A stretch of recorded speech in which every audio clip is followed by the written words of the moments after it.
बहुत समय पहले की बात है। एक छोटे से गांव में एक बूढ़ा किसान रहता था। नाम था भोलाराम। उसका एक ही सहारा था, उसका बैल, जिसे वह प्यार से नंदू कहकर बुलाता था। नंदू कोई साधारण बैल नहीं था। वह समझदार, मेहनती और बहुत आज्ञाकारी था।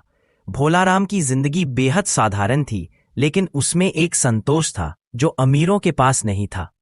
एक साल गांव में भयंकर सूखा पड़ा। खेत सूख गए, कुएं खाली हो गए और अनाज का एक दाना तक नहीं उगा। भोलाराम की हालत भी दिन ब दिन खराब होती गई। खाना कम हो गया, मगर वो अपने नंदू को भूखा नहीं रहने देता था। गांव के जमींदार ठाकुर कालिया को जब यह पता चला कि भोलाराम के पास अब सिर्फ एक बैल बचा है, तो उसने सोचा, अगर मैं उसका बैल ले लूं तो उसकी जमीन भी अपने आप मेरी हो जाएगी।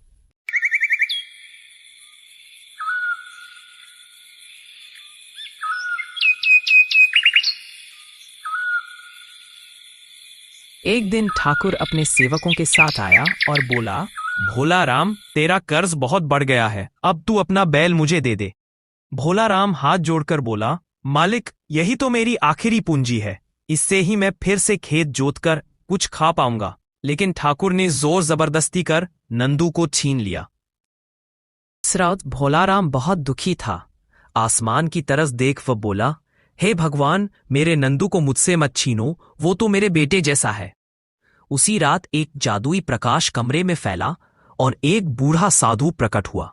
साधु ने कहा, भोलाराम, तेरा दुख मैंने देखा है। तेरा बैल अब सिर्फ बैल नहीं रहेगा, वो जादुई बैल बनेगा। भोलाराम ने देखा कि उसके आंगन में फिर से नंदू खड़ा है, लेकिन अब उसकी आंखों में चमक थी और उसके गले में एक सुनहरी घंटी बंधी थी।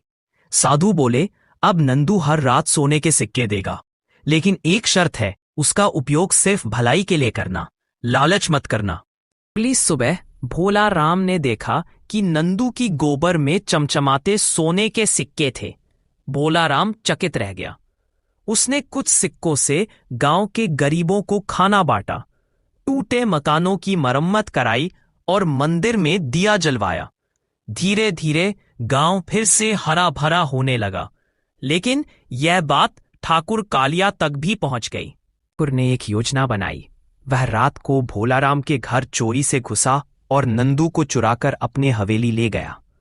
उसने बैल को सोने के सिक्के देने का आदेश दिया, लेकिन नंदू शांत खड़ा रहा। गुस्से में ठाकुर ने नंदू को पीटना शुरू किया। तभी अचानक बैल की आंखें लाल हो गई। वह गरजा और हवेली के सारे दरवाजे अपने आप बंद हो गए। भोलाराम को सपना आया, नंदू खतरे में है, चल उसे बचा। भोलाराम ठाकुर की हवेली पहुंचा तो देखा कि पूरे घर में अंधेरा और डर फैला है। जैसे ही भोलाराम ने नंदू को पुकारा, बैल ने झट से उसकी आवाज पहचानी और सीधा उसके पास आ गया। हवेली अपने आप फिर से खुल गई। साधु का आशीर्वाद एक बार फिर काम आया। भोलाराम ने फिर से खेतों में मेहनत की। गांव के लोग एकजुट होकर खुशहाली लाए। ठाकुर की जमीनें जब्त कर ली गईं और उसे गांव से निकाल दिया गया। ठाकुर की हवेली से जब बैल निकला, तभी पूरे गांव में जोर की आंधी चली। एक दिव्य प्रकाश प्रकट हुआ। वही साधु वापस आए। साधु बोले, भोलाराम, तूने कभी लालच नहीं किया, इसलिए मैं तुझे और तेरे गांव को हमेशा समृद्धि दूंगा। नंदू ने आखिरी बार सोने के ढेर को हिला दिया और फिर वह एक सामान्य बैल बन गया।